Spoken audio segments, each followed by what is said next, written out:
السلام علیکم۔ Scary stories میں آپ تمام سننے والوں کو دل کی گہرائیوں سے خوش آمدید کہتا ہوں اور امید کرتا ہوں کہ تمام سننے والے ٹھیک ہوں گے اور خیریت سے ہوں گے۔ میں ہوں آفتاب انصاری۔ ہمارا چینل آپ کے لیے سچ پر مبنی واقعات سٹوریز لاتا رہے گا۔ تو دوستوں بڑھتے ہیں آج کے واقعے کی طرف۔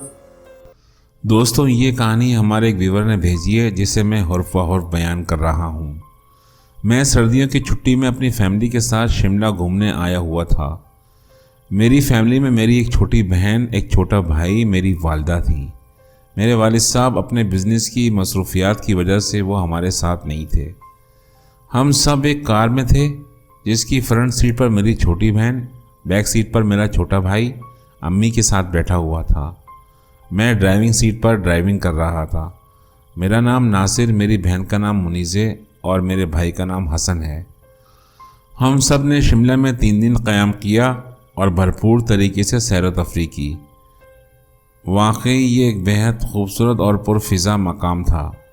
پروگرام کے تحت ہمیں کل صبح ہی واپسی کے لیے نکلنا تھا۔ ہماری کار آہستہ آہستہ منزل کی طرف بڑھ رہی تھی۔ صبح کا وقت تھا، ٹریفک بہت کم تھا۔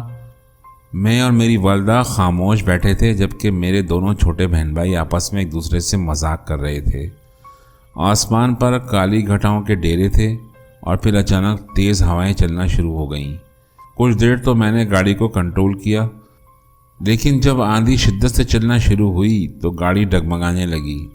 میں نے گاڑی کو بریک لگانے کی کوشش کی مگر کار کی رفتار بہت زیادہ تیز تھی۔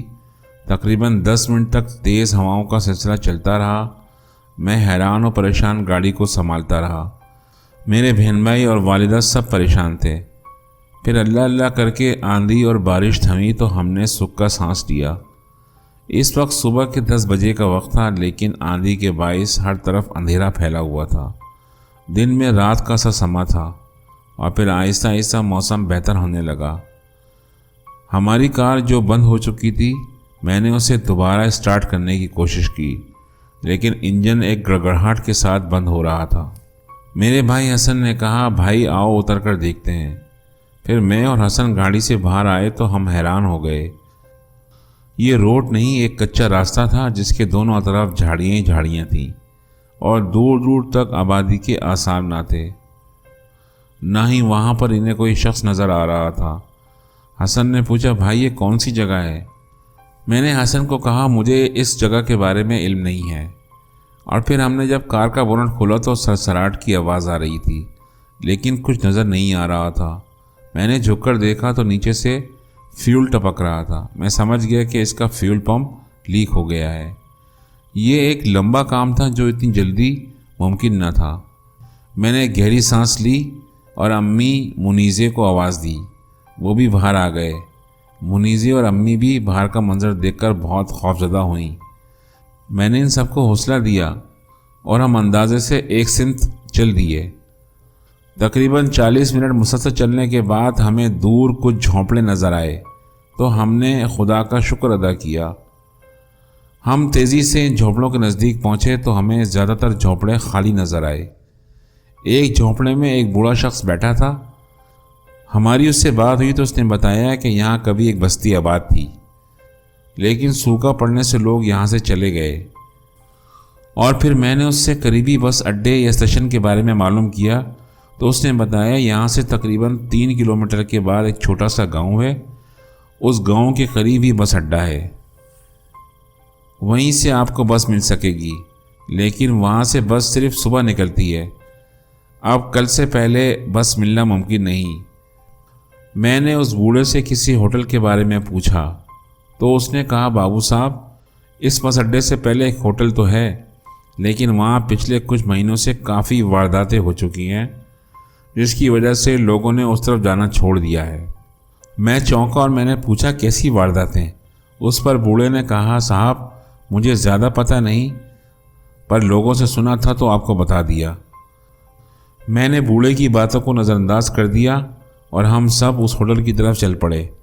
تقریباً 1 گھنٹہ مسلسل چلنے کے بعد ہمیں وہ ہوٹل نظر آیا۔ یہ ایک پرانی لال اینٹوں کی بنی ہوئی 2 منزلہ عمارت تھی۔ جس کے باہر زاویان ہوٹل تحریر تھا۔ آس پاس کھجور کے درخت تھے، بہت ہی خاموشی تھی۔ ہوٹل کے باہر صرف ایک پرانی جیپ کھڑی تھی۔ ہم سب ہوٹل کے دروازے کی طرف آئے تو اندر سناٹا تھا۔ راہدری میں پہنچے تو اندر کاؤنٹر پر ایک شخص سر جھکائے کچھ کام کر رہا تھا۔ ہمیں دیکھ کر اس نے سر اٹھایا۔ میں نے اس سے کہا ہمیں کل صبح تک کے لیے 2 کمرے چاہیے۔ اس نے ہاں میں سر ہلاتے ہوئے میرا نام پوچھا اور قریب رکھی ہوئی بیل کو بجا دیا۔ سامنے والے کمرے سے ایک نوعمر لڑکا آیا تو اس شخص نے کہا دیکھو ان کو روم نمبر 13 اور 14 میں لے جاؤ۔ لڑکے کے چہرے پر ایک پراسرار مسکراہٹ تھی۔ میری سمجھ میں کچھ نہیں آ رہا تھا۔ ہم نے سفری بیگ اس لڑکے کے حوالے کیے اور اس کے ساتھ چل دیے۔ ہمیں کمرے میں چھوڑ کر وہ لڑکا چلا گیا۔ میں اور حسن ایک کمرے میں تھے، امی اور منیزے دوسرے کمرے میں، لیکن ہمارا پروگرام یہی تھا کہ سونے تک ہم سب ایک ساتھ ہی کمرے میں رہیں گے، اس لیے امی اور منیزے ہمارے ہی کمرے میں تھے۔ میں نے وقت دیکھا تو شام کے 4 بج چکے تھے۔ سب لوگوں کو بھوک لگی تھی۔ میں نے سب سے کہا میں کھانے کا بول کر آتا ہوں۔ میں جب کاؤنٹر پر آیا تو کاؤنٹر خالی تھا۔ میں نے کاؤنٹر پر لگی بیل بجائی پر کوئی نہیں آیا تو میں پریشان ہو گیا۔ میں نے ادھر ادھر دیکھا پر وہاں کوئی نہ تھا۔ میں اس کمرے کی طرف بڑھا جہاں سے وہ لڑکا آیا تھا۔ اس کمرے کو کھول کر دیکھا تو میری چیخ نکل گئی۔ وہ کمرے کی دیواروں پر جگہ جگہ خون لگا ہوا تھا۔ دہشت کے مارے میرا جسم کانپنے لگا۔ میں بدحواسی میں بھاگا اپنے کمرے کی طرف آیا۔ دروازہ کھول کر دیکھا تو وہاں پر صرف امی بیٹھی تھی۔ میں نے ان سے پوچھا کہ حسن اور منیزے کہاں ہیں؟ وہ پریشان ہو گئیں۔ کیا کہہ رہے ہو تم؟ ابھی کچھ ہی لمحے پہلے تم ان دونوں کو ایک ضروری کام کا بول کر لے گئے تھے۔ یہ سن کر میرے اوسان خطا ہو گئے۔ میں نے امی سے کہا میں تو ابھی آیا ہوں، وہ میرے ساتھ نہیں گئے۔ امی نے رونا شروع کر دیا۔ میں نے ان کو حوصلہ دیا اور پھر ہم دونوں نے جلدی جلدی ان دونوں کو تلاش کرنا شروع کر دیا۔ ہم نے بھاگ بھاگ کر ہر کمرہ چیک کیا۔ زیادہ تر کمرے لاک تھے اور جو کھلے ہوئے تھے بالکل خالی پڑے تھے۔ اور پھر ہم بھاگتے ہوئے نیچے آئے اور یوں ہم نے سارے کمرے چیک کیے۔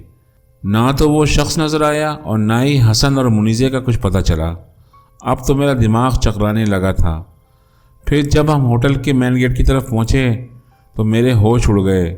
دروازے کی جگہ اب وہاں دیوار تھی، یعنی دروازہ غائب ہو چکا تھا۔ یہ منظر دیکھ کر میں نے اللہ کو یاد کیا اور بلند آواز میں آیت الکرسی پڑھنا شروع کر دی۔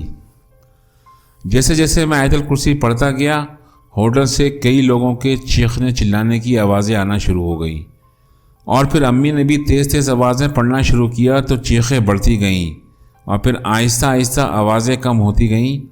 پھر ایک ہلکے جھپاکے کے ساتھ ہوٹل میں دھواں بھر گیا، اور جب یہ دھواں کم ہوا تو ہوٹل کا دروازہ جو غائب ہو چکا تھا وہ ظاہر ہو گیا۔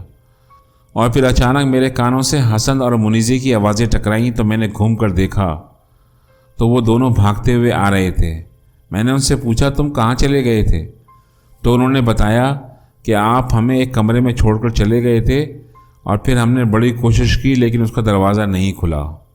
پھر اچانک دروازہ خود بخود کھلا تو ہم وہاں سے بھاگ کھڑے ہوئے۔ میں نے جلدی جلدی سب کو ساتھ دیا اور ہوٹل سے ان کو لے کر باہر آ گیا۔ ہم نے ایک طرف دوڑ لگا دی۔ ہم 30 منٹ تک مسلسل بھاگتے رہے اور آخرکار وہ بس اڈا نظر آ ہی گیا جس کے بارے میں اس بوڑھے نے ذکر کیا تھا۔ اس وقت رات کے 9 بجے تھے۔ بس اڈے کا مالک ایک اچھا انسان تھا۔ ہم نے رات اس کے گھر پر گزاری اور صبح ہم اپنے گھر کے لیے روانہ ہوئے۔ بس اڈے کے مالک نے کہا آپ لوگ خوش نصیب ہو جو اس آسیبی ہوٹل سے بچ کر آ گئے، ورنہ آج تک کئی لوگ اس آسیبی ہوٹل کی بھیڑ چڑھ چکے ہیں۔ بس اڈے کے مالک نے بتایا کہ بہت سال پہلے اس ہوٹل کے مالک اور اس کے بیٹے کو کچھ ڈاکوؤں نے قتل کر دیا تھا۔